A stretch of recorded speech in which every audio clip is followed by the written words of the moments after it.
Welcome to Sports Talk with Steve Jones, the daily talk show with the voice of Penn State football and men's basketball. You never know what special guest may stop on by any given day. Now here's the man of the hour, Mr. Steve Jones.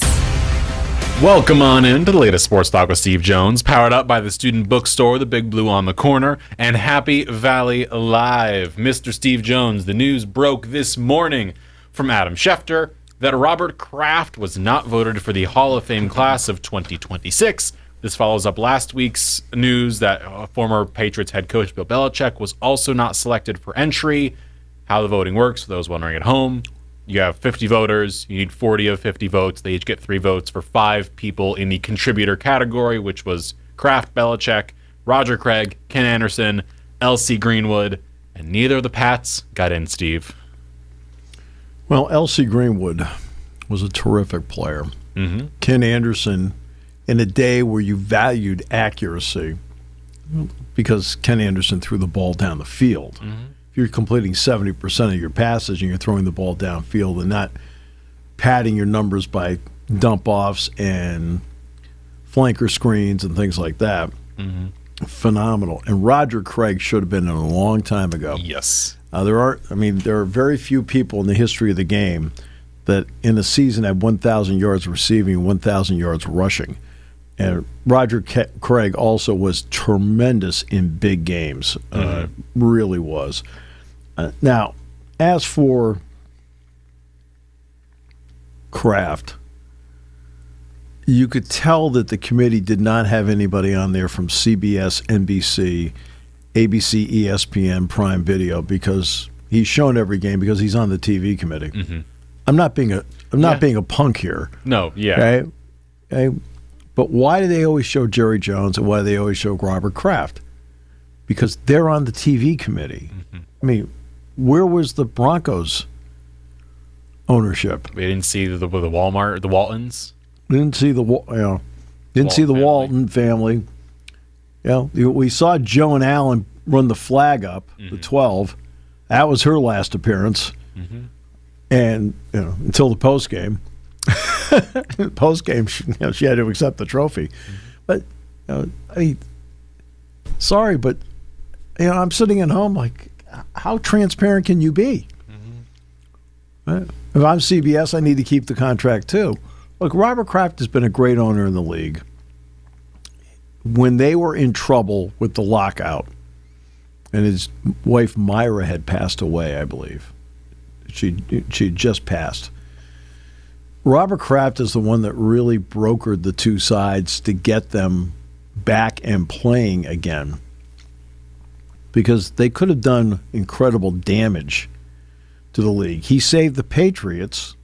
They were going to St. Louis. James Ortwine, they were going to St. Louis. They were not going to stay in New England. And he came in there and saved the team. Then when the legislature messed around with him on infrastructure, he threatened to move the team to Hartford, and even had a press conference in Hartford with Governor John Rowland. And at that point, the Commonwealth of Massachusetts, it was the House of Representatives, the Speaker of the House was a guy named Tom Finnerton. They finally relented and said, okay, we'll put aside $72 million for infrastructure. In other words, widening Route 1. Mm-hmm. If anybody has ever driven on Route 1 around Foxborough, Lord. It's bad. It's really bad. And if you go on it now, you're like, oh, it's really bad. It was worse before they put the extra lanes in. Mm-hmm. He built the stadium himself. He built Patriots Place himself. Yeah. That's his money. He didn't take any money from Foxborough, didn't take any money from the state. He built that himself. He will get into the Hall of Fame. It is our understanding that, based on reporting, that Bill Belichick got 39 out of 50 votes. Yeah. And it has come out, I know Vahe Gregorian from the Kansas City Star, he put out this article last week after the news broke of Belichick not getting in, saying Bill Belichick belongs in the Hall of Fame, but here's why I didn't vote for him. And he laid out why he voted for Anderson, Craig, and Greenwood. Right. And his general thing was, these players, to get to this point, they almost never get back. Like someone like a Roger Craig, who you said, and I agree, should have been in a while ago. Right. For them to get in is really difficult. First of all, I completely understand why he did what he did. Yeah. Completely. You're entitled to that. You have to change the rules, though. Yes. I've got 5 guys there. If I want to vote for all 5, I can. Yeah. If I want to vote for 2, I can. If I want to vote for none, I can. The strictness of the rules is the issue, and how it is worked today, to where now you have these 5 people who Craig, Anderson, Greenwood, Belichick, and Kraft are all grouped together in the contributor category. Yes. And you're asked basically to put them all in one bucket, and then you vote for 3 of them, and if you get 40 votes, you get in. It should be more, and I can't believe I'm going to say this, it should be more like how the MLB Hall of Fame does it, where Cooperstown is, if everyone gets the big old ballot of everything, basically. Right. And you vote for as many as you want or as little as you want, and if you get to a number, no, you're in. It's a percentage. Right, it's a percentage, but in the ballot, you're allowed to vote for a maximum of 10. So in this one, you're allowed to vote for a maximum of 3. And let's say you're allowed to vote a maximum of 3, but instead of separating them out into contributor and into player and all these things, maybe you find a way to group them together. Like maybe there's some way you could do it, because there's got to be something here. You can't have this go on where Belichick and Kraft should be in. If Jerry Jones is in as an owner, Kraft should be in. Yeah, of course. If everyone else to coach is in right now, Belichick should be in. I mean, he's won, 8 Super Bowls? A normal number. And everyone's saying, oh, well, it's Tom Brady's team. Belichick helped build it, and he did build it. And so did Kraft. And so those two, we're going to skip past that part. My point is, they both belong in. So does Craig. So does Greenwood. And so does Anderson. And they're put in a spot where Gregorian was right, where it's like, these guys, to get back to this spot for them is so difficult. Sure. And they all should be in. Yeah. And so he's like, I'm going to give them my vote. And we don't even know if those 3 got in. They may not have hit the threshold for the 40, votes. of 40. There's a real chance none of them hit it. Right. Because of how the voting is done, which is so stupid. It's interesting, the linkage of Brady. You have to remember that through 5 rounds, 31 teams, because there was only 31 back then, the Texans weren't in yet. 31 teams passed. And finally, in round 6, the Patriots took him. That means Bill Belichick and Robert Kraft took him. Then, when Drew Bledsoe got hurt against the Jets, they put him in. When Bledsoe was ready to come back, it was Belichick who looked around and said, no, we're not making a change. I see something in this guy. The simplistic, pea-brained attitude, and I do mean that, of, well, he only won because of Brady. So Brady picked off the pass in the Seattle Super Bowl? No? Oh, he didn't pick off the pass in that game? In the Rams Super Bowl,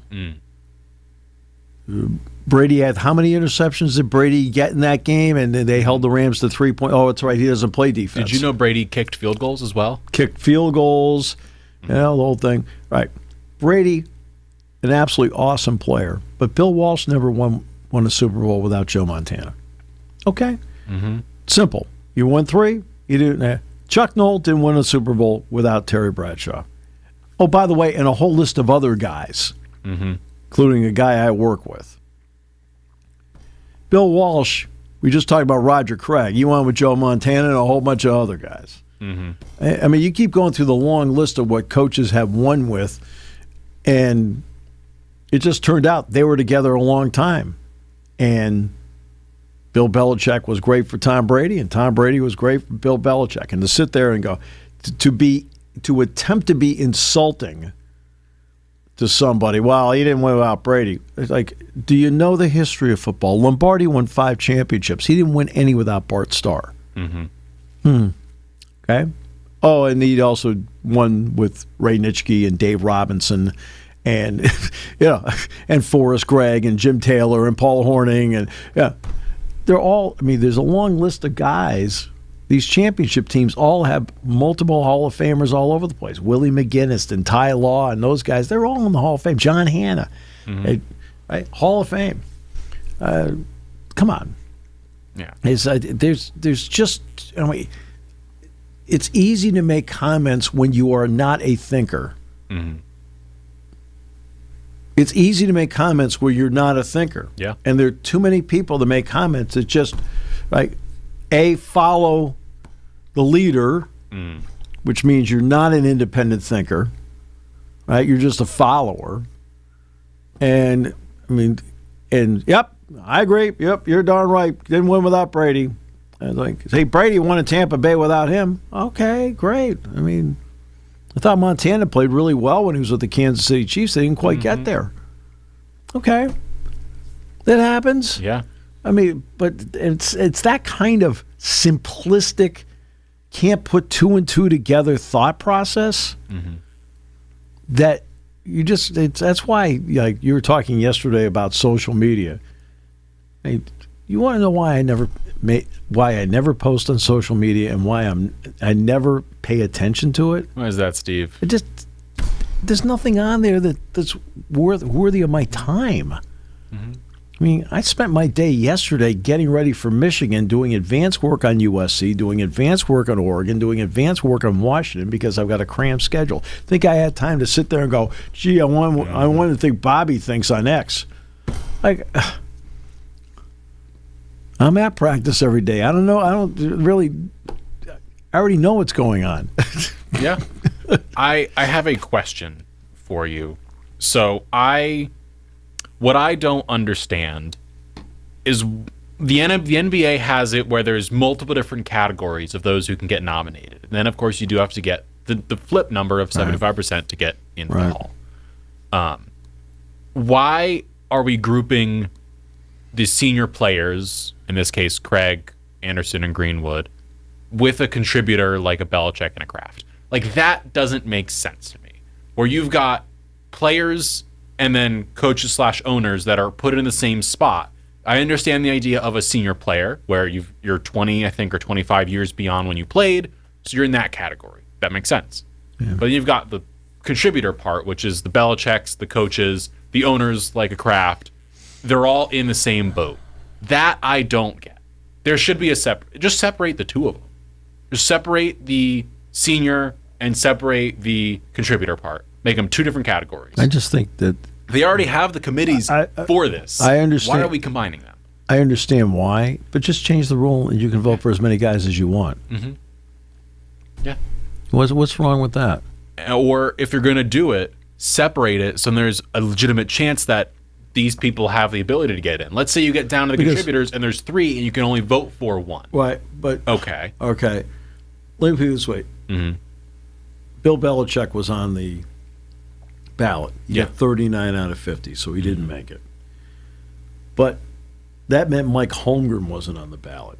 Now, if Holmgren's on the ballot, it actually gives the players an exponentially better chance because Holmgren won a Super Bowl. And that's the thought has been Holmgren and Shanahan and all these others aren't even getting to that spot to even be possibly nominated because Belichick is now going to be stuck being the one coach and Kraft is going to be stuck being the one owner or contributor.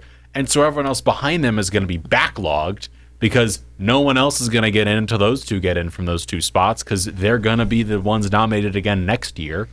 And is there an overcorrection next year where those 2 automatically are going to get in because everyone's going to say, well, we just need to get them in to vote for them. Everyone vote for them. And then one other person is going to maybe get in out of the 3 players. It's okay to have an opinion in the room. It really is. If you didn't want to vote for Bill Belichick, you don't have to vote for Bill Belichick. Okay, I understand that. The guy from Kansas City, I understand his reasons why. These are 3 players. They're kind of at the end of the line here. But that's my point. In terms of getting votes. Separate the players and from the contributors. Make them 2 different categories. That's my only request. Because I'm sitting here and I'm like, Craig should be in.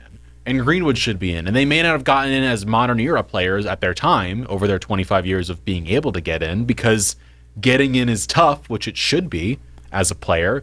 But at the same time, when you hit that point as a senior player and you're in that spot, you should have an equal shot of getting in as Kraft and Belichick Right. without affecting each other, because you're different categories. There should be modern era players, senior era players, and then the contributor role. Those three should be different committees, not two. Remember when Ray Guy got in?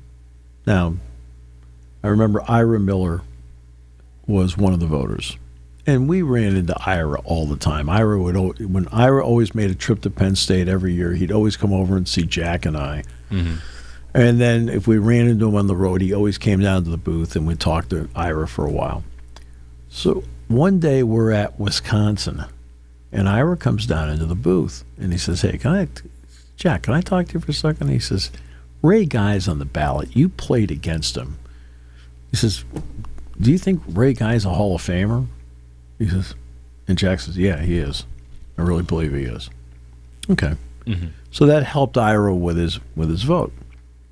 When they got into the room to discuss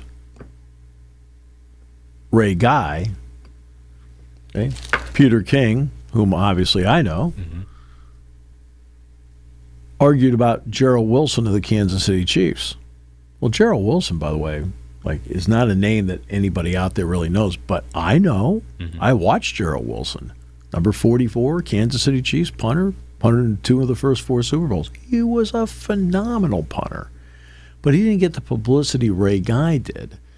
And Peter's argument was, hey, look, this guy I think was not just as good. I think he was better. That's just an opinion, right, from observation. And it's nothing like, oh, Ray Guy was the name in punting. The Collegiate Award is named the Ray Guy Award. I think, where did he go, to Southern Mississippi or something like that? I think so. Right. And so the punting trophy in college football is named after Ray Guy. In pro football, there's like Ray Guy Incredible, Ray Guy, hit the gondola in the Superdome during. I think it was, he did it in a Monday night game and he did it in a Pro Bowl, because the Pro Bowl was actually at the Superdome once, and he was the name in punting. Peter's argument was, but Gerald Wilson I thought was a better punter. And that's just it's an apples and oranges argument here, where it's subjective. The Belichick thing's an issue in that every time you turned around, he was lifting up hardware. He's got 8 of them things. Right. He'll get there. He'll get there, and Kraft will get there. But at the same time, how it's laid out now it's more difficult than it should be. Well, is that fair to? The NFL, the Pro Football Hall of Fame,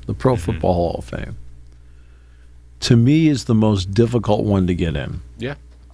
And the reason it is the most difficult to get in is that there are more players in the NFL than there are in the NBA, the NHL, and Major League Baseball. There's just more players on the roster. There's twice as many players on the roster as a Major League team. Yeah.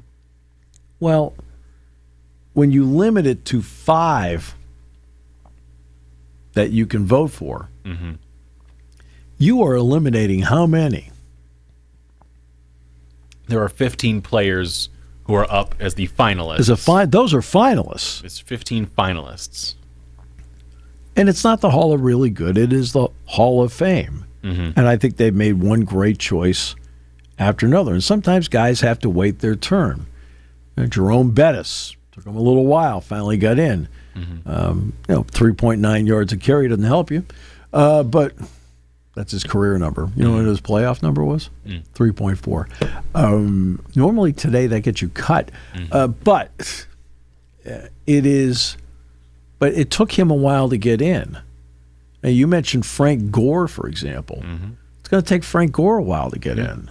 They have to nominate or select in 4 to 8 people have to get in the Hall of Fame every year. That's their thing. Is 4 to 8 have to get in every year. Right. Well, that's why. Well, they're going to get at least a couple in from that veterans thing. Yeah, they're going to have to get probably a couple. Because remember, there may be people like, the 39 voted for Belichick. Well, which other players did they vote for? Yeah, the question is how many votes did Kraft get? How many did Craig get? How many did Greenwood and Anderson? Like, the question is how many votes they each get. And last year, among the five, the max 5, 4 only got in last year. Yeah. 4 only got the requisite votes.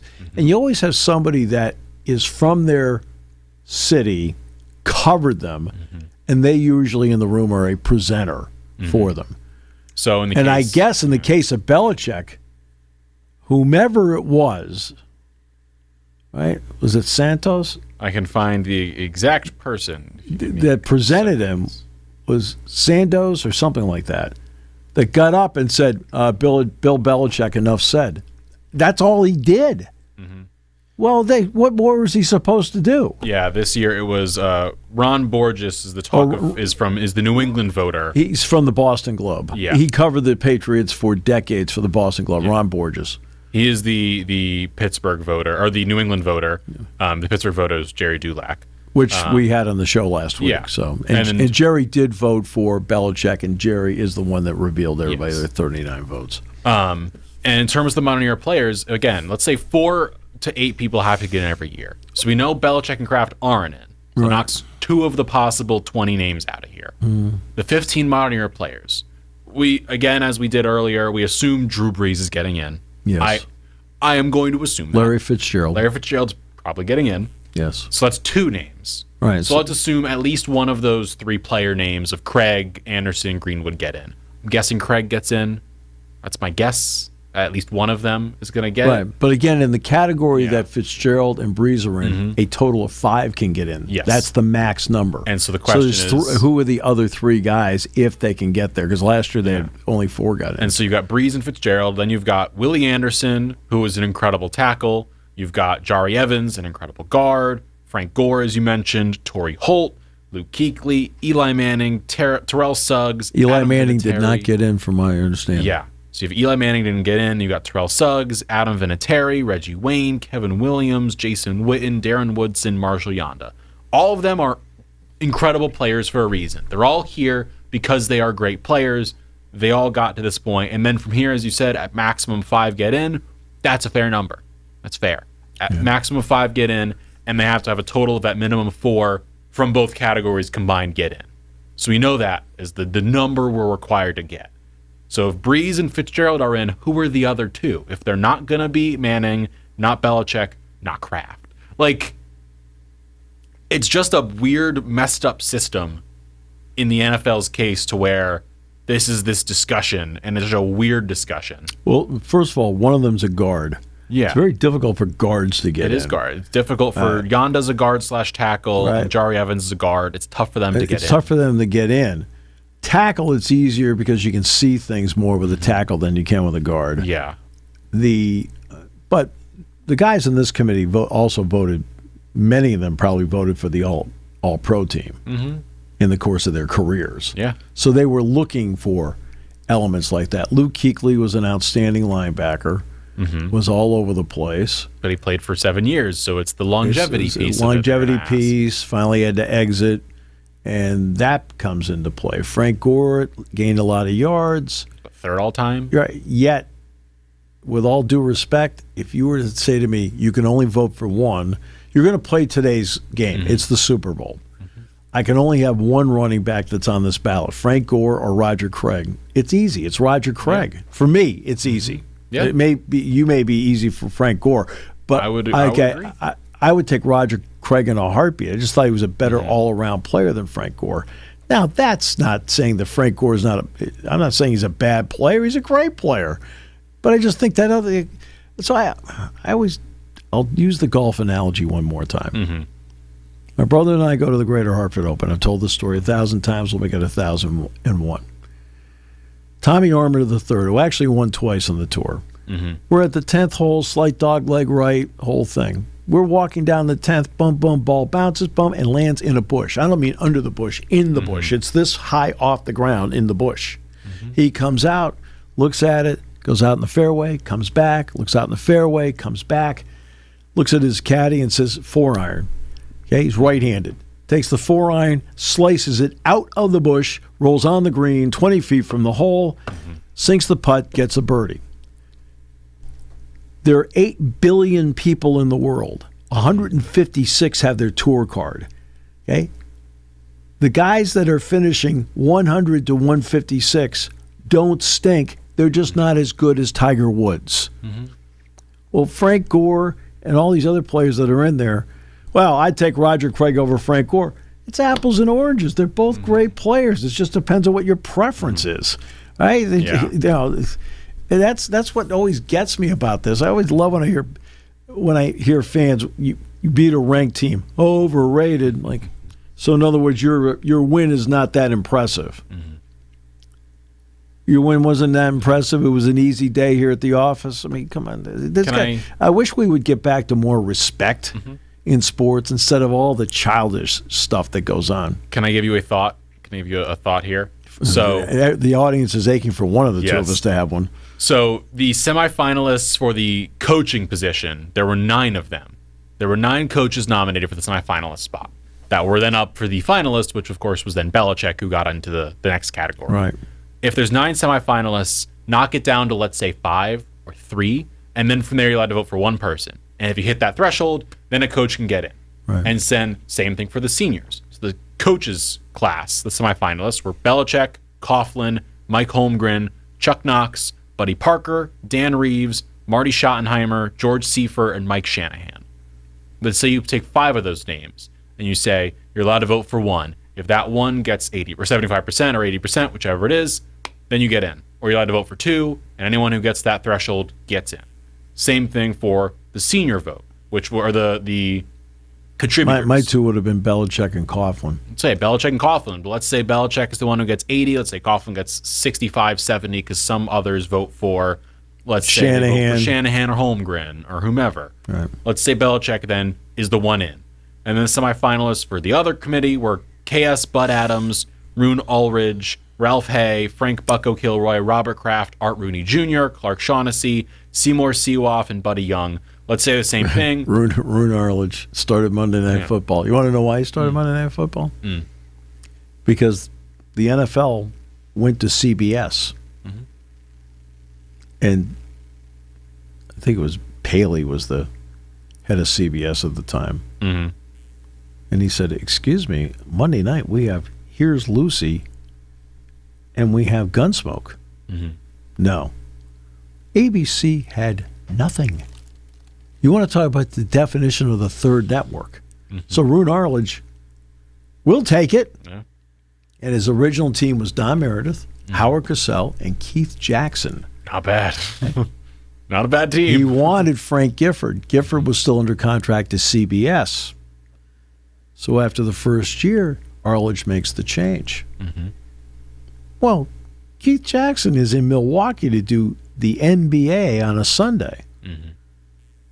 And people are coming up to him saying, geez, I'm really sorry about the Monday Night Football thing. He says, what are you talking about? I had a great year. I really enjoyed it. It was a lot of fun. He said, no, Gifford's going to do it next year. So Jackson flies to New York. Now, this is the back. Remember, this is long before you, but you used to go to the front desk, and they would have the pink phone back slips. Hey, you received a message, right? And the message had the name and the phone number on it. They were always pink. And Arledge was famous for saying, geez, I called and left messages. Geez, I called it. He was famous for doing that. Jackson walks into his office. He says, what's this deal about Frank Gifford? He says, Keith, we love you. You're the greatest, the whole deal. He says, but he says, look, I called. I repeatedly left messages. He pulled out a stack of pink messages, slammed on his desk. He says, find yours. Oh. Find yours. Well done. Yeah. Well, it wasn't there. It worked out great because he went to college football, and Keith Jackson was phenomenal. Yes. For college football. Phenomenal for college football. So, again, let's say... And when I met him, could not have been any nicer to me. Yeah. So let's say that contributor list. Same thing. You go down to 5, and then you vote for 2, and then one can possibly... You can get a maximum one person in if they pass the threshold. Look, they need to change what they're doing here with the grouping. Yeah. of people. There probably should be 5 players you can vote for 3. There probably should be 3 contributors you can vote for 2. Mm-hmm. And then coaches you can vote for 1. And the seniors, let's say, because I'd say coaching and contributors are the same. You could put GMs in there, you could put owners in there. I mean, it's so kind let's of say each gets, that's the management category. So let's say each gets 3 into that category or 4 into that category into the finalist group. So then you got 4 and 4. You've got 8 in there, and you could vote for 2 at most, whatever. That works. And then let's say the senior list, which was Ken Anderson, Roger Craig, Henry Ellard, Elsie Greenwood, Joe Jacoby, Eddie Meter, Stanley Morgan, Steve Tasker, and Otis Taylor. Let's say again, same thing. Let's say you vote for 4 of them, and then you go allowed to vote for 5. Eddie Meter was really good, but Otis Taylor's the guy that I think should. Otis Taylor should have been in a long time ago. So let's say those 5, the 3 that are there, and then those 2 at the end, they all get into a group, and you're allowed to vote for at most 2. And again, same thing. Hit the threshold, you're in. Right. That way you have 3 categories. You have senior category, the contributor/coach, and the modern era player. Right. That feels like the easiest across the board. That way you're getting to the 4 to 8. You're probably going to sit in the 5 or 6 category most years, which feels like a good number to get. It's not a big year, but it's not a tiny one like we had last year. Right. So who knows? We'll find out more information on who gets in. I believe we'll find out Thursday at NFL Honors who is getting in. And we'll talk about it on Friday, especially when we get the news, hopefully, of Drew Brees getting in. Saturday, you'll find out. Saturday, I will find out during NFL Honors, I thought. Is that Saturday? I think it's Saturday because Jerry told me he wasn't going to find out how the vote turned out until Saturday morning. The NFL Honors airs Thursday. So we will find out the 2026 Hall of Fame class on Thursday. On Thursday? Yes. Okay. So that's Thursday, it's a 9 p.m. Eastern time show. So we'll find out at like midnight who gets in to the Hall of Fame.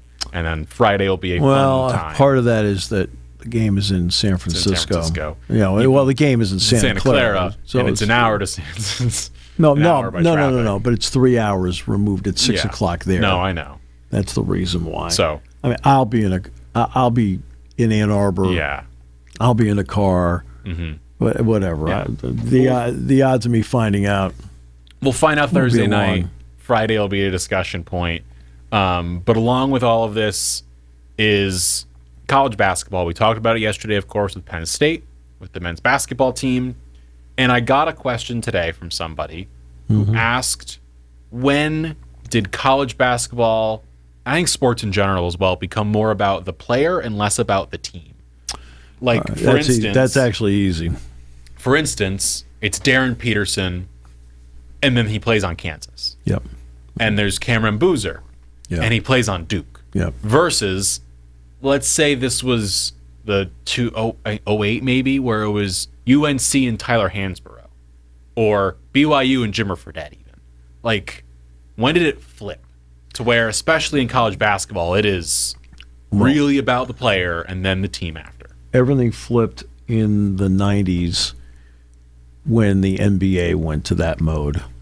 The NBA was going along, and Larry Bird and Magic Johnson together helped resurrect the NBA in the 80s.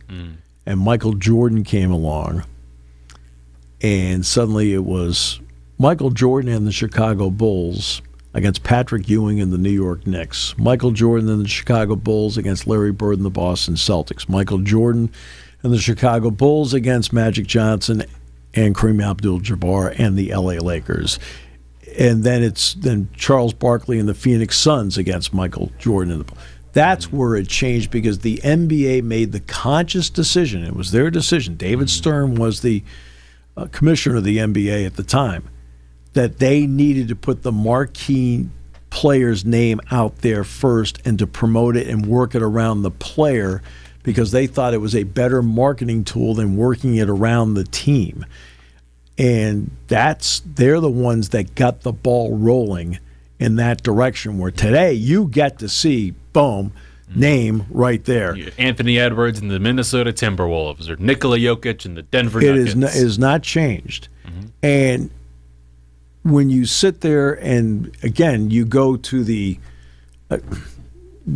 hot take, which is usually a small-minded way of trying to do these shows, I think it's Kobe's team. I'm like, oh, thanks. Okay, he's the best player on the team, but guess what? Okay, there's an owner, there's a coach, there's other people, okay, that help make a difference. You need your stars to be your stars.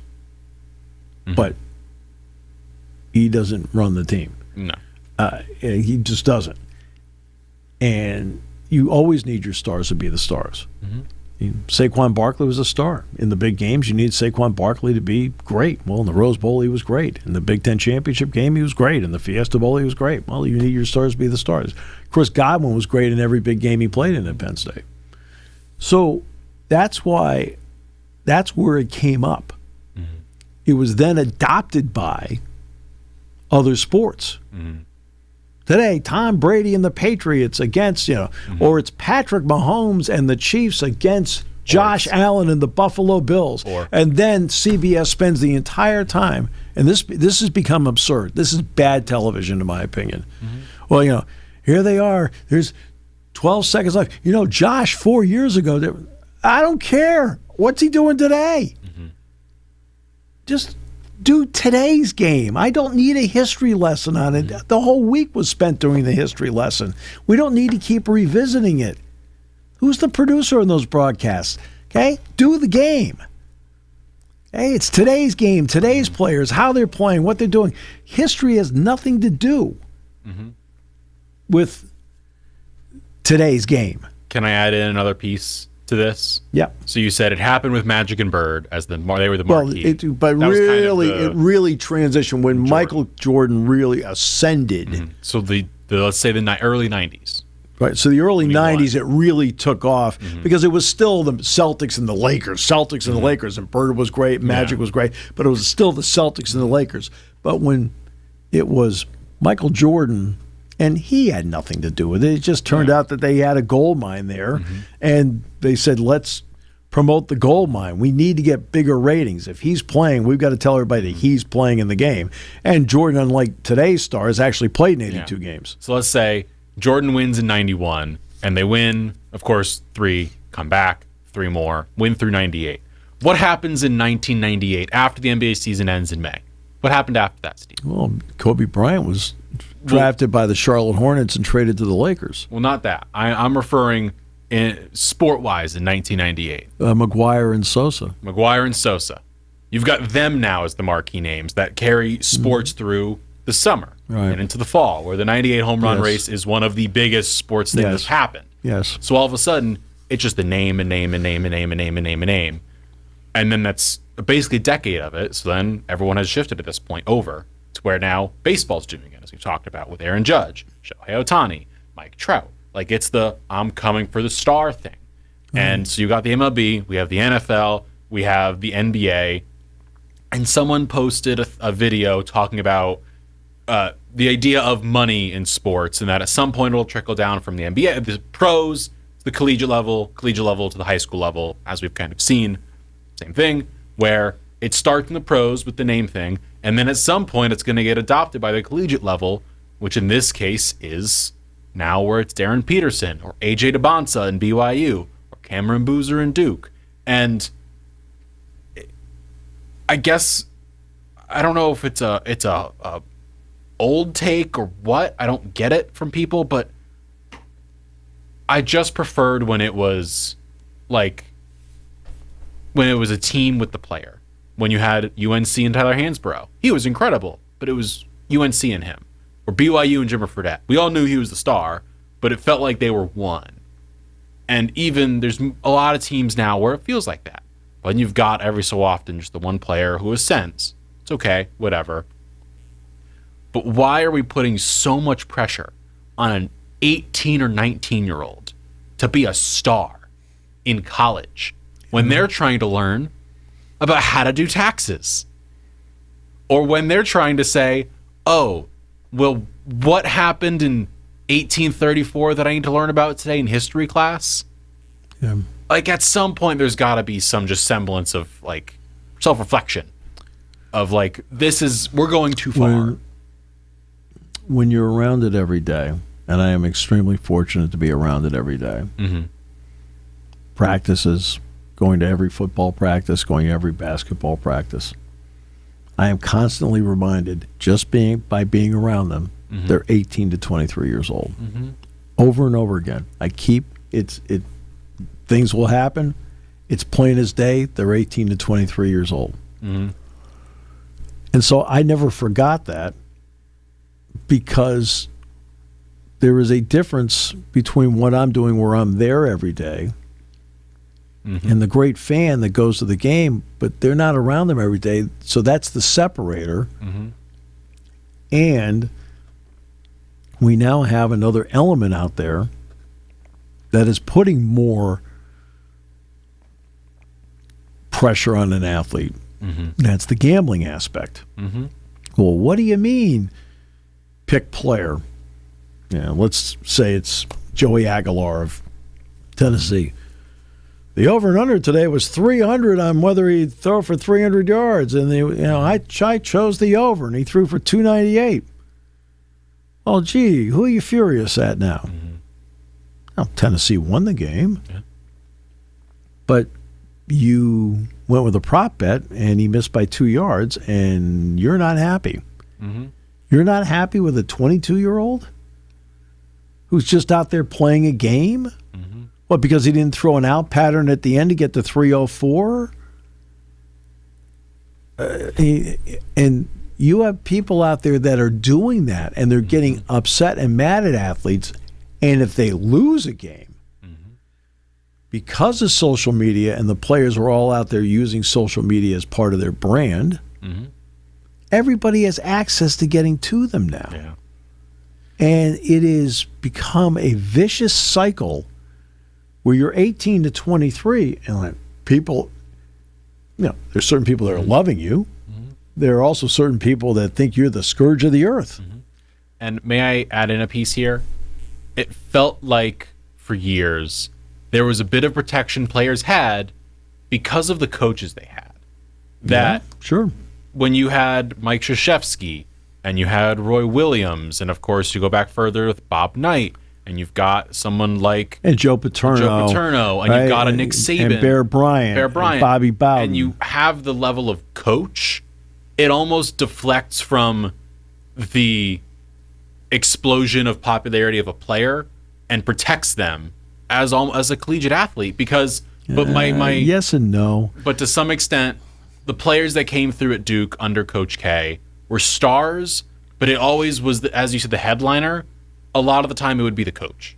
So you have, like with Michigan State, it's always going to be Tom Izzo as the headline. They're the headliner. So it almost protects a player a bit more. Except today, because of social media, as opposed to days gone by when Joe coached, when Bobby Bowden coached, when Bear Bryant coached, Vince Dooley, people like that, Darryl Royal. They didn't have to deal with social media. They didn't have to deal with that. Today's coaches, you can be, Bill Self and Kansas. But every single player he has in his roster has social media accounts. You can be Tom Izzo in Michigan State. Look at all the Final Fours Tom's gone to. It's Tom's program. But every single player in that roster is on social media. Fans can get to them. And it's a double-edged sword. There is the vitriol, which is tough to handle. But then there's also the praise, which can be the poison that may start to say, hey, they love me. They think I'm pretty good. Well, you better be good today. Agreed. You better be good today. I mean, like for yourself, for your team, you better be good today. But you're right. Back in the day, it's Jay Wright in Villanova. It's Mike Krzyzewski. It's Roy Williams. It's Dean Smith. And even when you have these star players in college football or college basketball, there was that protection level where the first line of defense was the coach, and then you got to the player. Versus now, it's right to the player, and there's only so many places it feels like, at least from the outside looking in. I think maybe you've got Izzo, and then I'd add in like Kelvin Sampson in college basketball. Like there's maybe a couple of guys in college basketball, but a lot of the coaches in college basketball, the Krzyzewskis, the Roy Williamses, heck, Jim Boeheims, like that protection level Bruce Pearl. I mean, they got out. That protection level's gone. They College got out. football, the same thing. They got out. Like, no one was going to screw with Alabama because Nick Saban was going to, like, have your neck. Except the current system, two things have contributed to it. A, age, except with Jay. Okay? And I think even with Bruce Pearl. Neither one of them is... When they got out, they had years to go if they wanted to. But age contributed to it, and the current system contributed to it. And you'll, again, the same thing about the immature part, that you'll get the immature commentary of, well, that's because they had all the power and the whole thing. You know what? All the power with what?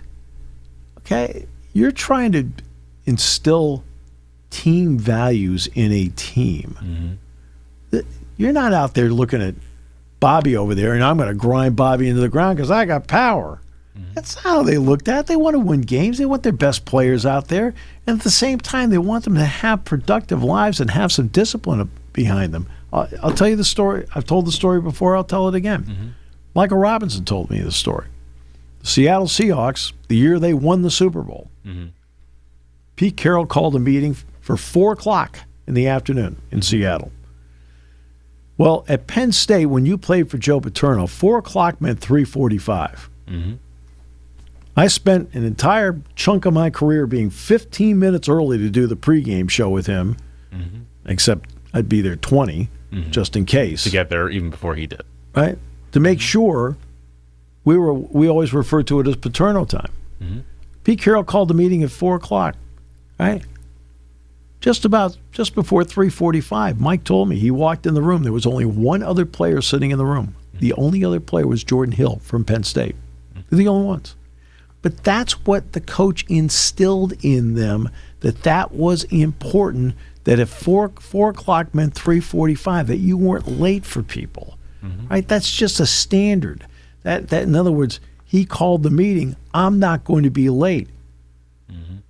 I'm not going to be late because part of I have to respect the man who called the meeting enough to be there and be seated by the time he's up there talking.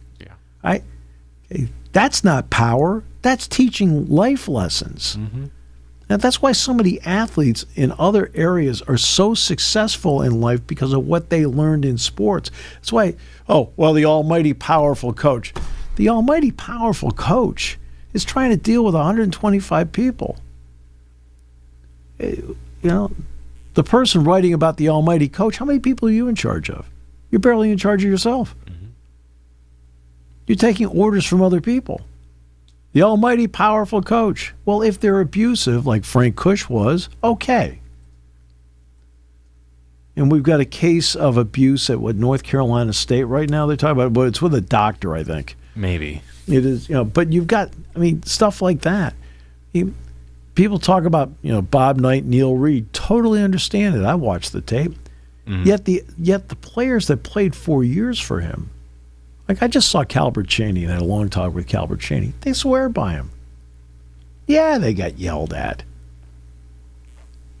He says, yeah, we got yelled at. He says, and guess what? He said, he'd be the first guy to go to the wall for you. Like, okay. Is a weird place to be right now with sports. We'll talk more tomorrow before you fly off to Ann Arbor, sir. Before I go over to the press conference, finally get a chance to hear Matt again tomorrow. And then to Ann Arbor. Thank you for listening to Sports Talk with Steve Jones, a 7 Mountain Media production. Come back at 11 every weekday for analysis of the latest happening in the sports landscape. From college football to European soccer, Steve and Kyle